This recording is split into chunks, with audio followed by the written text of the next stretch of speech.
प्यार से मैं जीत रही हूँ, लेकिन अगर मेरी जीत मुसलमानों के बिना होगी तो मुझे बहुत अच्छा नहीं लगेगा, क्योंकि इतना मैं बता देती हूँ कि फिर दिल खट्टा हो जाता है। फिर जब मुसलमान आता है काम के लिए, फिर मैं सोचती हूँ कि नहीं रहने ही दो, क्या फर्क पड़ता है। आखिर नौकरी सौदेबाजी भी तो होती है। बात सही है कि नहीं? ये नहीं कि हम लोग सब महात्मा गांधी के। दोस्तों, आप सभी को मेरा नमस्कार, अस्सलाम वालेकुम, सत श्री अकाल।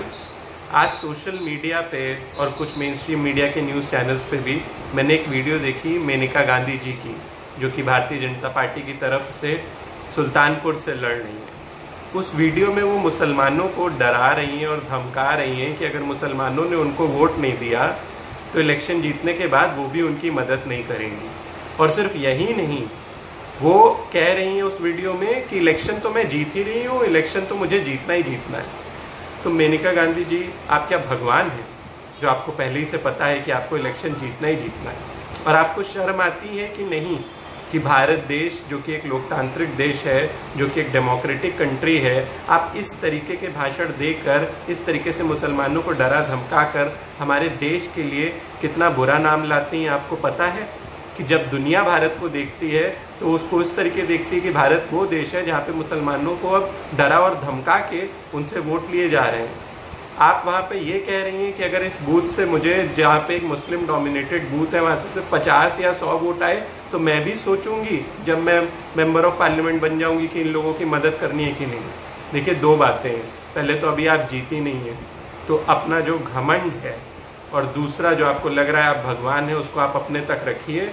जब चुनाव होता है तो बहुत सारे प्रत्याशी चुनाव लड़ते हैं, चुनाव का एक रिजल्ट आता है, उसके बाद ही आप जीती या नहीं जीती ये जनता तय करेगी, वो जनता जिसको आप डरा धमका रही हैं। दूसरी बात, जब प्रत्याशी चुन के पार्लियामेंट में जाता है तो अपनी कॉन्स्टिट्यूएंसी की रिप्रेजेंटेशन करता है, फिर आप पूरे सुल्तानपुर की रिप्रेजेंटेशन करेंगी।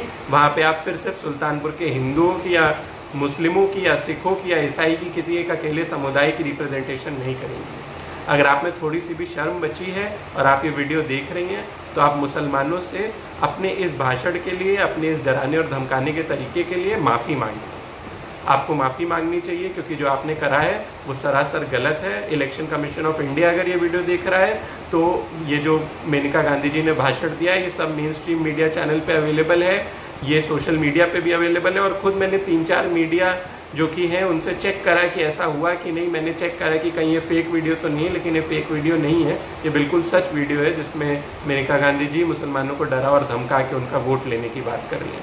तो इलेक्शन कमीशन ऑफ इंडिया को भी इस पर सख्त से सख्त कार्रवाई करनी चाहिए कि इस तरीके किसी भी समुदाय के लोगों को डराने के और धमका के उनका वोट नहीं लेना चाहिए। और मेनका गांधी जी, आपको माफ़ी मांगनी चाहिए। जय हिंद, जय भारत। क्या बोलते हैं, इम्पोर्टेंट, जरूरी है। मैं जीत रही हूँ, मैं जीत रही हूँ।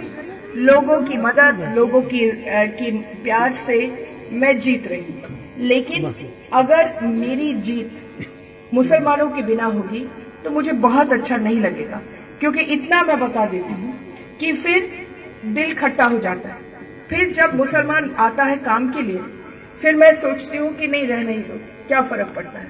आखिर नौकरी सौदेबाजी भी तो होती है। बात सही है कि नहीं?